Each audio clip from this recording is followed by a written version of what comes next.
ముందుగా ఉగాది పరాభవన సంవత్సర శుభాకాంక్షలు తెలియజేసుకుంటాం. మా మంత్రాలయం నియోజకవర్గ ప్రజలపై ఎప్పుడు కూడా దేవుడు ఆశీస్సులు ఉండాలని కోరుకుంటూ ఈరోజు కోసికి గ్రామంలో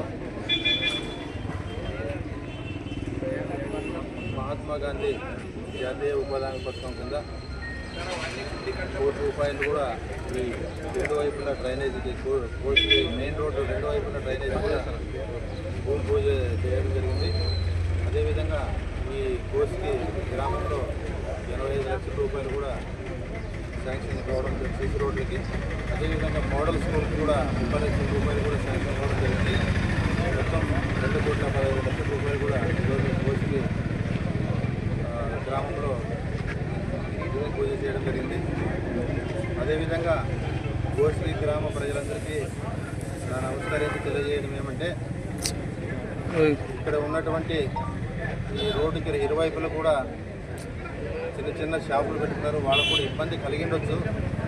ఈరోజు మీకు ఇబ్బందిగా కనపడవచ్చు, రేపు భవిష్యత్తులో శాశ్వతమైన పని ఇది. కాబట్టి మీరు కూడా అందరూ కూడా దయచేసి అందరికీ ఈ రోడ్డు ఇరువైపులు ఉండే వాళ్ళందరికీ కూడా నేను నమస్కారం చేసి చెప్పేది ఒకటే, మీ గ్రామ అభివృద్ధి కోరే ఈరోజు ఈ డ్రైనేజ్ కూడా శాంక్షన్ చేయించుకోవడం జరిగింది.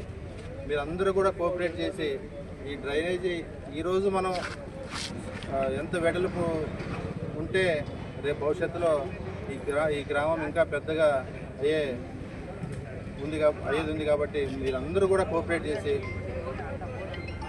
ఈ రోడ్డుకి డ్రైనేజీకి ఏదైతే అడ్డొస్తుందో అవన్నీ కూడా మీరు స్వయంగా తొలగించుకుంటే అందరికీ భవిష్యత్తులో బాగా ఉంటుందని చెప్పి తెలియజేసుకుంటున్నా.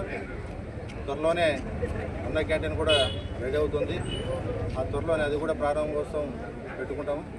అదేవిధంగా కోసికి ఏం కావాలన్నా అన్ని విధాలుగా కూటమి ప్రభుత్వం ముఖ్యమంత్రి గారి ఆశీస్సులతో నేను ఖచ్చితంగా మీకు సహాయ సహకారాలు అందిస్తానని చెప్పి తెలియజేసుకుంటూ ఈ అవకాశం ఇచ్చిన ప్రతి ఒక్కరికి నా ధన్యవాదాలు తెలియజేసుకుంటూ సెలవు తీసుకుంటాను.